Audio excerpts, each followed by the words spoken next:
नमस्कार, मैं हूं श्रीनारायण तिवारी और आप देख रहे हैं नेशनल न्यूज। एक बड़ी खबर है, वो ये है कि लखीमपुर खीरी प्रकरण में केंद्रीय गृह राज्य मंत्री अजय मिश्र टेनी ने अपना इस्तीफा प्रधानमंत्री नरेंद्र मोदी के सामने पेश कर दिया है। इस्तीफा हो चुका है, ये सच्चाई है। इसको मीडिया से बचाया गया है, मीडिया में सार्वजनिक नहीं किया जा रहा है, क्योंकि अभी जिस तरह का माहौल है, जिस तरह से विपक्ष आक्रामक हो करके टेनी का इस्तीफा मांग रही है, अजय मिश्र का इस्तीफा मांग रही है, तो भाजपा नहीं चाहती या प्रधानमंत्री नरेंद्र मोदी नहीं चाहते कि यह पूरा श्रेय विपक्ष को जाए। ये पूरा श्रेय खास तौर से विशेष रूप से प्रियंका वाड्रा को जाए, क्योंकि प्रियंका वाड्रा और अखिलेश यादव, इन दोनों का रुख एकदम से, इन दोनों ने केंद्रित करके अपने आंदोलन का पूरा केंद्र बिंदु ही अजय मिश्र का इस्तीफा बना दिया है। तो भाजपा नेतृत्व नहीं चाहता है कि यह इस्तीफा का श्रेय इनको जाए। वैसे नैतिकता के आधार पर 2 दिन पहले ही अजय मिश्र ने प्रधानमंत्री नरेंद्र मोदी के समक्ष अपना इस्तीफा दे दिया है। डायरेक्ट उनको नहीं दिया है, वो सीधे केंद्रीय गृह मंत्री अमित शाह के पास गए थे। वहीं उन्होंने कहा था कि मुझे ऐसा लगता है कि इस्तीफा दे देना चाहिए, क्योंकि जब बेटा ही आरोपी है, बेटा पर आरोप लग गए हैं, बेटा पर 302 का मुकदमा चल गया है, मुकदमा दायर हो चुका है, तो इस्तीफा न देना नैतिकता के विपरीत होगा। उन्होंने इस्तीफा दे दिया है, कड़वा सच है। इसे अभी तक मुझे आश्चर्य हो रहा है कि बहुत तेज चलने वाले बहुत सारे चैनलों ने इस पर चर्चा क्यों नहीं किया। क्या उन्हें कोई भनक नहीं लगी होगी, लेकिन वो नहीं चाहते कि भाजपा कोई नेता के साथ नैतिकता शब्द जोड़ा जाए। वैसे इस समय की राजनीति में नैतिकता केवल किताबों में लिखी चीज हो गई है। नेताओं के लिए नैतिकता शब्द का उपयोग करना उचित नहीं है। लेकिन भाजपा में ऐसे कुछ लोग रहे हैं, जैसे स्वर्गीय अटल बिहारी वाजपेयी ने अपने आप प्रधानमंत्री का कार्यकाल पूरा करने के बाद अपने आप कहा था कि हम सक्रिय राजनीति से दूर जा रहे हैं। नैतिकता उनके अंदर थी। बहुत सारे ऐसे लोग आज भी हैं, पहले भी रहे हैं। आरएसएस में तो इनकी पूरी एक लंबी श्रृंखला है नैतिकता वालों की, जो अपना पद छोड़ करके दूसरों के लिए सेवा देने के लिए चले गए हैं, दूसरों की सेवा में लग गए हैं, देश की सेवा में लग गए हैं, राष्ट्र की सेवा में लग गए हैं। संघ कभी पद का लालची नहीं रहा है। भाजपा में ऐसे बहुत सारे लोग हैं, लेकिन इस समय जो बाहर से आए लोग हैं, जो बाहरी फौज है, उनमें नैतिकता नाम की कोई चीज नहीं है। वो एक तरह से कांग्रेस के बी टीम हो गए हैं। भले भाजपा में आ गए हैं, भले मंत्री बन गए हैं, लेकिन उनकी सोच, उनकी मानसिकता, उनकी कार्यशैली कांग्रेस जैसी ही है, यह दिख रहा है। भाजपाई जो आरएसएस से आए हैं वो, और भाजपाई जो कांग्रेस या अन्य दलों से आए हैं, इन भले आज मंत्री हो या मंत्री ना हो, पदों पर हो, इनकी कार्यशैली देख ली जाए, उनमें बहुत अंतर दिखेगा। जो समाजवादी पार्टी से भाजपा में आए हैं, बसपा से भाजपा में आए हैं, या किसी अन्य दल से भाजपा में आए हैं, उनकी कार्यशैली और मूलतः जो संघ से भाजपा में आए हैं, उनकी कार्यशैली में जमीन आसमान का फर्क है। ये दिखता है, इसमें कोई सोचने, बोलने समझने की बात नहीं है, स्पष्ट दिखेगा। इसके लिए किसी ट्रांसलेटर की आवश्यकता नहीं है या किसी विशेषज्ञ की जरूरत नहीं है, आम आदमी अंतर समझ रहा है।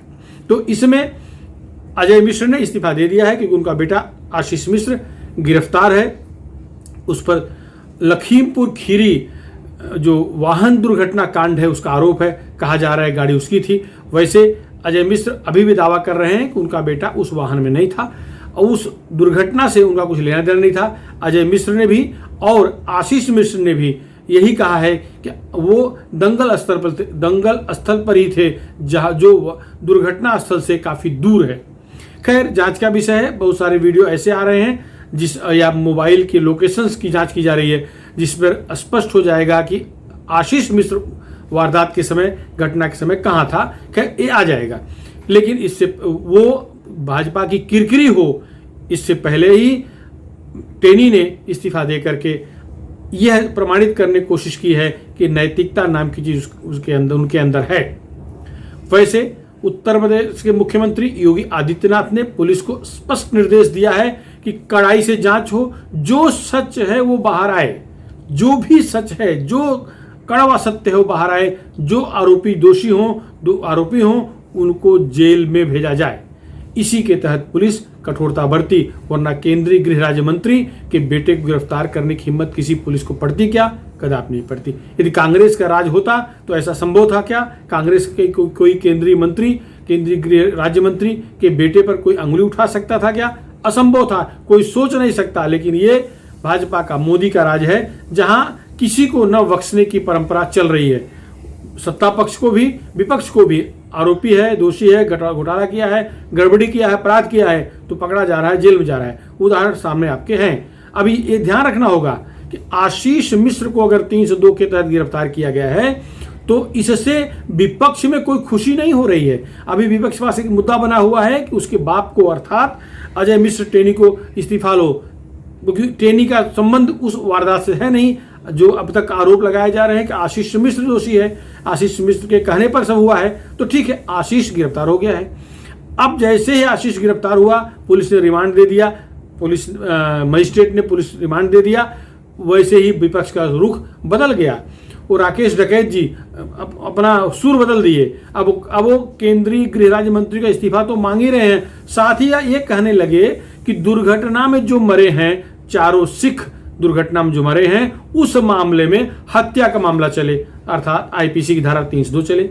और जो वाहनों से, अलग वाहनों से निकाल करके पीट के मारे गए हैं, जिनका वीडियो है, जो विशुद्ध रूप से हत्या का मामला है, उस पर हत्या का मामला न चले, अर्थात एक्चुअल हत्यारों पर आईपीसी की धारा 302 न चले, क्योंकि उनका 302 अपने आप प्रमाणित हो जाएगा। कोई शक्ति नहीं है जो उन्हें निर्दोष सिद्ध कर सके, क्योंकि मारते पीटते उनके वीडियो हैं और वो पुलिस के पास नहीं, समाज में हर तबके के पास पहुंच चुके हैं। यदि पुलिस मैनेज होना चाहेगी भी तो कोर्ट में कोई न कोई एनजीओ पहुंच करके सबूत दे देगा। सोशल मीडिया पर भरमार लग गई है वीडियो की। वैसे उत्तर प्रदेश सरकार ने लखीमपुर खीरी क्षेत्र से नेट सेवा बंद कर रखी है, बीच में थोड़ी बहाली करती है, लेकिन तो भी नेट परिधि से बाहर जाकर के जहां नेट चालू है, लोग वायरल कर रहे हैं, पहुंच रहा है। तो मतलब पुलिस चाह करके भी इस वारदात में पीट कर मारने वाले हत्यारों को, जो स्पष्ट रूप से दिख रहे हैं कि वो सिख हैं, उनको बचने का कोई मार्ग नहीं है। तो डकैत जी कह रहे हैं कि अब उस पर 302 ना चलाया जाए, उन्हें निर्दोष कर रहे हैं। जो दिख रहा है पीट के हत्या कर रहा है वो निर्दोष हैं, और जो वाहन दुर्घटना में मरे हैं, कुचले गए हैं, उन पर वाहन एक्ट लगेगा। वाहन दुर्घटना एक्ट के तहत जो कुछ भी होना होगा मजिस्ट्रेट वो करेगा, न्यायालय वो आदेश न्यायालय देगा, कोई बचेगा नहीं। अपराध के मुताबिक दंड मिलना सुनिश्चित है। वाहन दुर्घटना मरे लोगों को वाहन दुर्घटना कानून के तहत दंड मिलेगा, भले अभी आईपीसी की धारा 302 लगा दी गई है। वैसे आश्चर्य हो रहा है कि पुलिस ने दुर्घटना को 302 कैसे मान लिया। खैर, जनतंत्र है, लोकतंत्र है, आगे चुनाव है, हो गया होगा, लेकिन न्यायालय इसको कभी स्वीकार नहीं करेंगे। जो उचित है, संविधान की धारा के तहत, आईपीसी की धारा के तहत जो दंड निर्धारित है वही दंड मिलेगा दुर्घटना वाले केस में। और जिन्हें पीट के मारा गया है, निश्चित रूप से उन्हें फांसी, आजीवन कारावास ही होगा। भले वो भीड़ तंत्र दिखाने की कोशिश करें, भले वो कोई मंदबुद्धि लोग कुछ भी आरोप लगाएं, कुछ बोलें, अनपढ़ गंवार लोग कुछ कहें, उसका कोई फायदा न्यायालय में होने वाला नहीं है। सुर बदल गए हैं राकेश टिकैत के। अब एसआईटी के सामने आशीष मिश्र हाजिर हुआ। एसआईटी ने जांच किया, 40 सवाल पूछे। न्यायपालिका सतर्क है, न्यायाधीश सामने पेश किया गया। न्यायाधीश ने 3 दिन की हिरासत दिया और इनसे पूछताछ करनी है। वैसे जो सच्चाई होगी वो बाहर आएगी। सीजीआई ने पूरे प्रकरण को बड़ी गंभीरता सुना। आज बात यह है कि अब जो रास्ता निकालने की कोशिश कर रहे हैं राकेश टिकैत, वो निकलेगा नहीं। वो चाह रहे हैं, उनका अब तक मानना यह था कि खालिस्तान समर्थित लोग घुस आए थे जो गड़बड़ किए होंगे। अब उनको जो कुछ दिख रहा है वो उनका मन ओ जाने, लेकिन जो पीट के मार रहे हैं वो कथित किसान आंदोलनकारी थे। आंदोलनकारियों के समर्थन में राकेश टिकैत खड़े हैं, तो आंदोलनकारियों पर 302 न लगे, जबकि ऐसा संभव नहीं है। 302 का मामला पूरे प्रकरण दाखिल है। पीट कर मारे गए लोग भी और दुर्घटना मारे गए लोग भी, सब पर जो भी आरोपी हैं उनको 302 के तहत मुकदमा फेस करना पड़ेगा, ये निश्चित हो गया है। अब और एक बात, भाजपा कहाँ गलती कर रही है?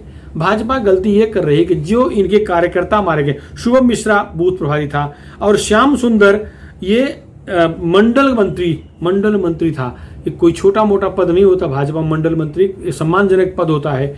इन दोनों को और ड्राइवर जो हरिओम मिश्र था, इन तीनों को और एक पत्रकार रंजन कश्यप को पीट पीट के मार डाला गया। ये क्लियर है। लेकिन भाजपाई किस चक्कर में पड़े हैं? भाजपा का नेतृत्व, शीर्ष नेतृत्व लखीमपुर नहीं, लखनऊ, दिल्ली की बात कर रहा हूं, जा करके पीड़ित परिवार से क्यों नहीं मिला? शुभम मिश्र की 1 साल की बच्ची है, 3 साल पहले शादी हुई है, वो महिला बेचारी विधवा हो गई, नौजवान लड़की, उसके पास कोई क्यों नहीं गया? और श्याम सुंदर तो दलित है, श्याम सुंदर मंडल मंत्री दलित है, दलित कार्यकर्ता, सिंघाकला गांव का रहने वाला है, वो मंडल मंत्री था। उसके बारे में तो बड़ी भयावह रिपोर्ट आ रही है। कहा जा रहा है कि जब पहली बार लोग पीट रहे थे तो पुलिस उन्हें पकड़ के ले जा रही थी। इसके बाद पुलिस साथ चलते हुए वीडियो दिख रहे हैं, फिर उसके बाद उसको लोग छीन करके आंदोलनकारियों ने मार डाला पीट पीट करके, उसका भी वीडियो है। तो अब आश्चर्य की बात यह है कि पुलिस के हाथ से वह नवयुवक कैसे आंदोलनकारियों के पास गया? पुलिस के पास जो हथियार थे, क्या वो सलूट मारने, सलामी के लिए थे? क्या उनमें उनके माउजर को किसी ने मट्टी भर के तोप दिया था? क्या उनकी अक्ल भैंस चराने गई थी? क्यों नहीं उसकी रक्षा के लिए जो आवश्यक था किए, करना जरूरी था। इस केस में उन पुलिस वालों पर भी 302 का मुकदमा चलना चाहिए जिनकी लापरवाही से यह नौजवान श्याम सुंदर मारा गया है। इस तरह की मांग वहां उसके पिता ने की है और वहां के सभी लोग कर रहे हैं। शुभम मिश्र को देखने कोई नहीं गया, हरिओम मिश्र को देखने कोई नहीं गया। जबकि एक तरफ प्रियंका वाड्रा, राहुल गांधी एंड पूरी गैंग, पूरी कंपनी, पूरा गिरोह, पूरा कुनबा पीछे पड़ गया है। वो 4 लोग जो दुर्घटना मारे गए हैं उनके समर्थन में खड़ा हो गया है। अब भाजपा सबसे बड़ी पार्टी कहलाती है, सबसे अधिक सदस्यों वाली पार्टी है भारत की। वो उसका कोई भी बड़ा पदाधिकारी इन बेचारों के परिवार से मिलने नहीं गया। ठीक है, उत्तर प्रदेश सरकार ने सबके लिए 45 लाख रुपए आर्थिक सहायता घोषणा की है। सबके लिए एक सरकारी नौकरी, उनके घर में जो निकटतम उनके रिश्तेदार होंगे उनको सरकारी नौकरी देने की घोषणा की है। और योगी आदित्यनाथ का रिकॉर्ड रहा है, जो कहते हैं वो करते हैं। कानपुर वारदात में जो महिला विधवा थी बेचारी मीनाक्षी गुप्ता, उसे कानपुर प्राधिकरण में OSD की नौकरी दे दी है। शनिवार को उनको नौकरी का ऑर्डर मिल चुका है। तो इन सबको मिलेगा, वो न्याय होगा। और कांग्रेस तो बड़ी गदगद है। किनके ऊपर गदगद है? वो 4 जो दुर्घटना मरे हैं, 4 सिखों पर गदगद है। उनको भूपेश बघेल, छत्तीसगढ़ के मुख्यमंत्री, पंजाब के मुख्यमंत्री चन्नी जी 50-50 लाख और दे रहे हैं उनके परिजनों को। ठीक है, परिजन पैसा मिल जाएगा तो जो हाथ से चला गया है, जो इस दुनिया से चला गया है, वो लौट के नहीं आएगा। उसी पूर्ति कभी हो ही नहीं सकती पैसे से, ये सच है। वो एक भी व्यक्ति नहीं मरना चाहिए था, इसमें लापरवाही हुई है, इसमें 2 राय नहीं है। लेकिन जो कांग्रेस गेम कर रही है, ठीक है, अजय मिश्र के नाम पर गेम कर लो, हो जाएगा। मिश्र का इस्तीफा तो हो चुका है, कब घोषणा करना है इस समय का इंतजार हो रहा है। राहुल बाबा चाहें तो दिल्ली से ही बैठे रहें तो भी इस्तीफा स्वीकार हो जाएगा। संकट यह है कि राहुल बाबा, मायावती जी और प्रियंका वाड्रा जी, अखिलेश यादव जी, आपकी राजनीति का बहुत बड़ा हिस्सा, उत्तर प्रदेश की बात मैं खासतौर से कर रहा हूँ, वहाँ ब्राह्मण वोट को ललचाने, आकर्षित करने, अपनी ओर खींचने पर टिका हुआ है। 17% ब्राह्मण हैं, इस बात को मायावती जी भी जानती हैं, अखिलेश जानते हैं और राहुल गांधी भी जानते हैं, क्योंकि जनेऊ पहन के कई बार फोटो खिंचवाते रहते हैं। अपने को कश्मीर जाते हैं तो कश्मीरी पंडित बन जाते हैं, पता नहीं कैसे कश्मीर पंडित होते हैं। खैर, ये मुद्दा बात का है। प्रियंका वाड्रा, जिनका ननिहाल, ससुराल और आजा सब आप सब जानते हैं, बोलने की जरूरत नहीं है। ये भी काशी विश्वनाथ जी के धाम में जाकर के पूजा अर्चना करती हैं, त्रिपुंड लगाती हैं। खैर, हमारे भोले का दरबार तो सबके लिए खुला है, जो भी आता है याचक बन के उसकी झोली वो भरते हैं, वो उसकी योग्यता के हिसाब से, उसकी योग्यता के अनुसार से। खैर, ये मुद्दा आज बहस का नहीं है। मामला यह है कि इन परिवारों को, इस जो मारे गए हैं, पीट पीट के मारे गए हैं, इनको न्याय दिलवाने के लिए क्यों कोई आवाज नहीं उठा रहा है? कोई नहीं बोल रहा है। भाजपा ही है, भाजपा का जो ग्राउंड लेवल कार्यकर्ता पदाधिकारी हैं वो सब संपर्क में हैं। लेकिन उन परिवारों को दुख है कि जिनके लिए शहीद हुआ, अर्थात निश्चित है कि अजय मिश्र और आशीष मिश्र के संपर्क में लोग रहे हैं, उनके लिए शहीद हुए हैं, तो वो परिवार डायरेक्ट तो इस समय संकट में है, जा नहीं सकता। तो और जो लोग थे उन्हें जाना चाहिए था, जो नहीं गए हैं, यह थोड़ा सा गलत हुआ है। भाजपा के सामने सबसे बड़ा संकट यह है कि भाजपा पर योगी सरकार के कार्यकाल में एक बहुत बड़ा आरोप लगता रहा है कि यह योगी जी राजपूत समर्थक हैं, योगी जी ब्राह्मण द्रोही हैं, योगी जी के पुलिस ने इनकाउंटर में सर्वाधिक ब्राह्मणों को मारा है, ये सारे आरोप लगे हैं, जिसको धोने की पूरी कोशिश योगी आदित्यनाथ करते रहे। वैसे बहुत सारे महत्वपूर्ण पदों पर ब्राह्मण बैठा दिया गया। ये संजोग कहिए, जो राजपूत घर में पैदा हुए हैं, वो सन्यासी हैं, उनको जात से लेना देना होता नहीं है, वो जात मानते नहीं हैं। अपने पिता के निधन पर, जिस पिता ने पैदा किया उस पिता के निधन पर उसके अंतिम यात्रा में, शव यात्रा में भी नहीं गए। ये प्रमाण है कि वो इन सबसे ऊपर हैं। खैर, एयरपोर्ट की राजनीति में कोई कुछ बुना रहा है। एक बकलोल, कथित मुख्यमंत्री बकलोल जाकर के उनको अपमानजनक शब्दों में संबोधित किया, जो पूरे उत्तर प्रदेश को नागवार लगा है, खराब लगा है, क्योंकि सन्यासी हैं, सन्यासी का अपमान सनातन का अपमान है, ये हो ही नहीं सकता। अब दूसरा एक संजोग कह लीजिए, कौवा बैठा डाल टूटी वाली बात, स्वतंत्र देव सिंह भाजपा के प्रदेश पदाधिकारी हैं, वो राजपूत हैं, तो ये इसलिए सारे के सारे कदम फूंक फूंक कर रखे जा रहे हैं। राजपूतों से अधिक संख्या उत्तर प्रदेश में ब्राह्मणों की है, 17% के आसपास ब्राह्मण हैं। इस बात को भाजपा नेतृत्व जान रहा है। और जो मारे गए कार्यकर्ता, संजोग देखिए, दुर्भाग्य देखिए, ये सारे के अधिकांश ब्राह्मण हैं, चाहे शुभम मिश्र हो, चाहे हरिओम मिश्र हो, ये सब ब्राह्मण हैं, सबके। और इनकी मौत किस कारण से हुई है? किसान की पिटाई से। तो ये एक तरह से एक लहर ऐसी, अगर अजय मिश्र का इस्तीफा तुरंत स्वीकार कर लिया जाता तो एक बुरा संदेश जाता, एक गलत संदेश जाता, जिससे ब्राह्मण नाराज हो सकते थे। तो भाजपा फूक फूक कदम रख रही है। देखिए, मायावती कोई बयान ऐसा नहीं आ रहा है, मायावती खुल करके समर्थन सिखों का भी नहीं दे रही हैं, और जो मरे हैं उनके पक्ष में नहीं बोल पा रही हैं, क्योंकि वो भाजपा के कार्यकर्ता हैं, लेकिन विरोध भी नहीं कर रही हैं। अखिलेश यादव के सामने धर्म संकट खड़ा हो गया, वो यात्रा प्रचार पे निकले हैं, लेकिन वो जो मरे हैं उनके खिलाफ खुलकर नहीं बोल पा रहे हैं। सिखों का समर्थन इनडायरेक्ट कर रहे हैं। अखिलेश को पता है कि उत्तर प्रदेश में उनकी आबादी कितनी है, लखीमपुर वगैरह छोड़ दिया जाए तो क्या संख्या है, क्या आबादी है, कितने प्रतिशत वोटर हैं, तो इसलिए वो भी समझ के कदम फूंक फूंक कदम रख रहे हैं। भाजपा के सामने जो आज समस्या है वो ये कि वो अगर सीधे सीधे कदम उठाती है, मंत्री को इस्तीफा तुरंत स्वीकार कर लेती है, तो ये संदेश बुरा जाएगा। इसलिए रणनीति तैयार की जा रही है कि कब इस्तीफा स्वीकार किया जाए, जिससे विपक्ष का मुंह बंद हो जाए और जनता में बुरा संदेश आ जाए। वैसे स्वतंत्र देव सिंह, सुनील बंसल और राधा मोहन सिंह जो प्रभारी है उत्तर प्रदेश के, ये सब जेपी नड्डा के पास जाने वाले हैं। एक बैठक होने वाली है जिसमें ये फैसला कर लिया जाएगा कि कब घोषित करें, कब उनका इस्तीफा स्वीकार हो। वैसे 100% जानकारी पक्की है, पुख्ता है, जवाबदारी के साथ मैं बोल रहा हूं कि अजय मिश्र ने इस्तीफा दे दिया है। अजय मिश्र टेनी ने गृह राज्य मंत्री पद से इस्तीफा दे दिया है। घोषणा होना बाकी है। बस भाजपा नेतृत्व ये चाह रहा है कि इसका श्रेय मांग करने वालों पर न मिले, मांग करने वालों को न मिले। इस्तीफा मांगने से इस्तीफा नहीं दिया है। अजय मिश्र ने अपनी नैतिकता के आधार पर इस्तीफा दिया है। स्वीकार करना न करना प्रधानमंत्री जी कार्यक्षेत्र का मामला है, और संभव है स्वीकार न हो।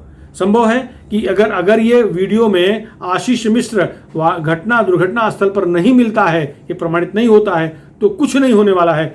इस्तीफा स्वीकार हो भी गया तो फिर से उनको उत्तर प्रदेश चुनाव से पहले फिर से शपथ ग्रहण होगा, फिर से उनको मंत्री बनाया जा सकता है, हो सकता है पदोन्नति दे दी जाए, ये संभव है। गृह राज्य मंत्री, गृह विभाग से उनको हटाया जा सकता है यदि इस्तीफा नहीं मंजूर करना होगा तो। लेकिन बड़ी खबर है, पक्की खबर है कि गृह राज्य मंत्री, केंद्रीय गृह राज्य मंत्री अजय मिश्र टेनी ने प्रधानमंत्री को इस्तीफा सौंप दिया है। स्वीकार करना न करना भी बात की बात है। फिलहाल इस मुद्दे पर इतना ही।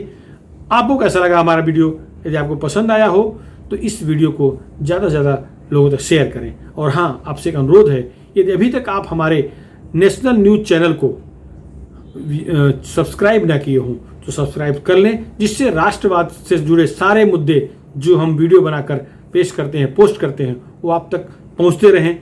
धन्यवाद।